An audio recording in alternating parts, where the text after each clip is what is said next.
ആചരിച്ചു കഴിഞ്ഞു. ഇതാ ഇവിടെ ചിക്കാഗോയിലും ക്നാനായ സമുദായം 2 പള്ളികളിലായി സേക്രഡ് ഹാർട്ട് ചർച്ചിലും സെന്റ് മേരീസ് ചർച്ചിലുമായി പെസഹ ആചരിക്കുകയുണ്ടായി.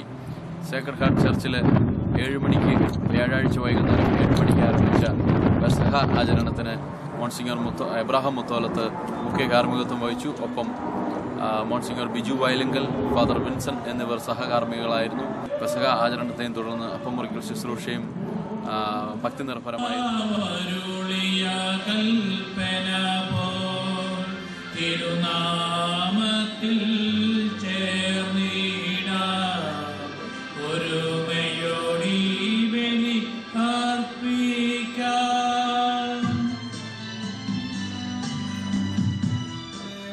സുവിശേഷം ശ്രവിക്കാം.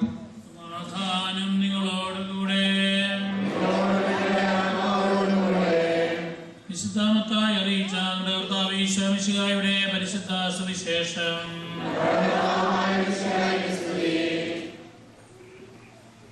ഈ ലോകം വിട്ട് പിതാവിന്റെ സന്നിധിയിലേക്ക് പോകുവാനുള്ള സമയമായി എന്ന് പെസഹ തിരുനാളിന് മുമ്പ് യേശു അറിഞ്ഞു.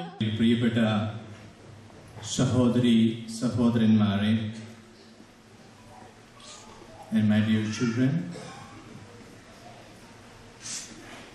2000 വർഷങ്ങൾക്ക് മുമ്പ് നമ്മുടെ കർത്താവ് യേശു മിശിഹ സെഹിയോൻ ഊട്ടിശാലയിൽ തന്റെ പ്രിയപ്പെട്ട ശിഷ്യന്മാരുമൊത്ത് യഹൂദ നിയമപ്രകാരം പുളിപ്പില്ലാത്ത അപ്പത്തിന്റെ ഓർമ്മ പെരുന്നാൾ ആചരിച്ചതിന്റെ അനുസ്മരണമാണ് നമ്മൾ ഇന്ന് നടത്തുക. നമ്മളെ സംബന്ധിച്ച് ഇത് വെറുമൊരു അനുസ്മരണം മാത്രമല്ല, ഇത് സ്നേഹത്തിന്റെ തിരുനാളാണ്. ഇത് സേവനത്തിന്റെ ഉദാത്ത മാതൃകയാണ്.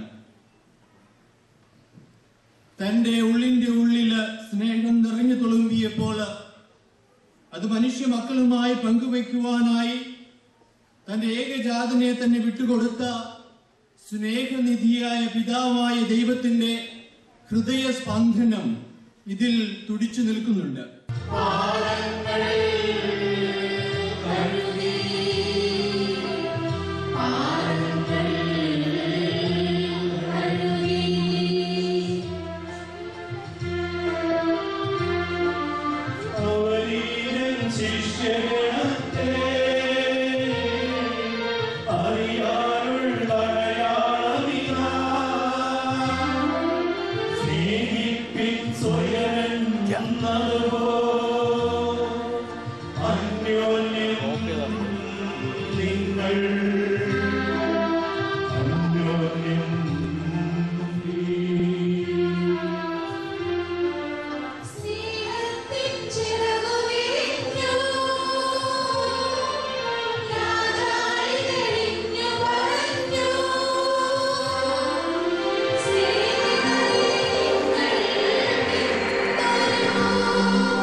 ചിക്കാഗോയിലെ സെന്റ് മേരീസ് ക്നാനായ യൂണിറ്റിലും പെസഹ ആചരിക്കുകയുണ്ടായി.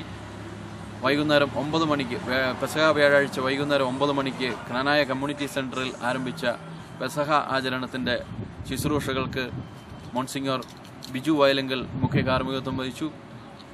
മോൺസിഞ്ഞോർ എബ്രാഹാം മുത്തോലത്ത് സഹകാർമ്മികനായിരുന്നു. അനവധി വിശ്വാസികൾ ഒത്തുചേർന്ന വളരെ ഭക്തി നിർഭരമായ പെസഹ ആചരണത്തിന് ശേഷം കാലുകഴുകൽ ശുശ്രൂഷയ്ക്കും ശേഷം കുടുംബങ്ങളിലെ ഭക്തിനിർഭരമായ അപ്പം മുറിക്കൽ ശുശ്രൂഷയ്ക്ക് ഏവരും സാക്ഷിയാകുകയുണ്ടായി. ഉന്നതനായ ദൈവത്തെ പ്രകീർത്തിക്കുവിൻ, അവന്റെ കാരുണ്യം അനന്തമാണ്. അവൻ നല്ലവനാകുന്നു, അവന്റെ കാരുണ്യം അനന്തമാണ്. നാഥന്മാരുടെ നാഥനെ പ്രകീർത്തിക്കുവിൻ, അവന്റെ കാരുണ്യം അനന്തമാണ്. നിങ്ങൾ പ്രകീർത്തിക്കുവിൻ, അവൻ നല്ലവനാകുന്നു, അവന്റെ കാരുണ്യം അനന്തമാണ്. കടലിനെ വിഭജിച്ചവനെ പ്രകീർത്തിക്കുവിൻ, അതിന്റെ നടുവിലൂടെ അവരെ നയിച്ചവനെ പ്രകീർത്തിക്കുവിൻ.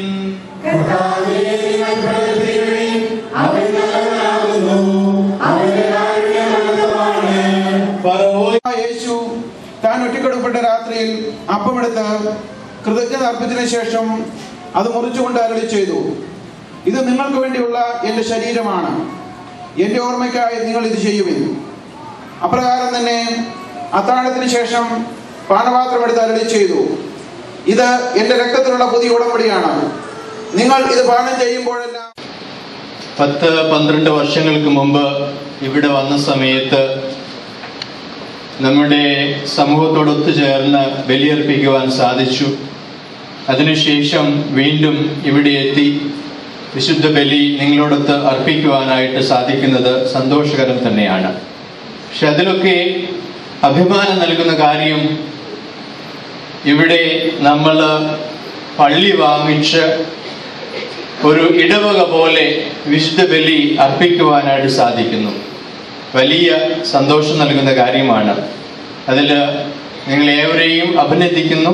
ഒപ്പം തന്നെ വികാരിച്ചിനെ പ്രത്യേകമായിട്ട് അനുമോദിക്കുകയും അഭിനന്ദിക്കുകയും ചെയ്യുകയാണ്.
ഈജിപ്തിലെ അടിമത്തത്തിൽ നിന്ന് ഇസ്രായേൽക്കാരെ അങ്ങ് തന്നെ മുൻകൈയെടുത്ത് അത്ഭുതകരമായി രക്ഷിക്കുകയും ചാവുകടലിൽ കടന്ന് അവരെ രക്ഷപ്പെടുത്തുകയും അവരുടെ ശത്രുക്കളെ സംഹരിക്കുകയും മരുഭൂമിയിലൂടെ